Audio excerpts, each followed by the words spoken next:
Hello అండి. ఈరోజు నేను జొన్నలతో దోశలు ఎలా చేయాలో చూపించబోతున్నాను. దీనికోసం ముందుగా 1 కప్పు మినపగుళ్ళకి 2 కప్పుల పచ్చ జొన్నలు, ఇంకా 1 స్పూన్ మెంతులు నానబెట్టాను.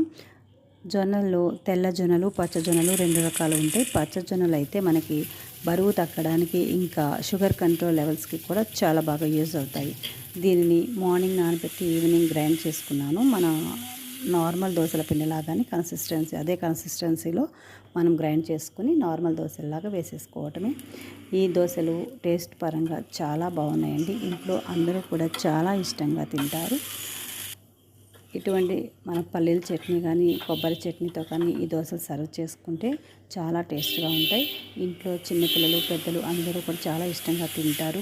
రైస్లో కార్బోహైడ్రేట్స్ ఎక్కువగా ఉంటాయి కాబట్టి రైస్ ప్లస్లో మనం జొన్నలతో దోశలు చేసుకుంటే హెల్త్ పరంగా, టేస్ట్ పరంగా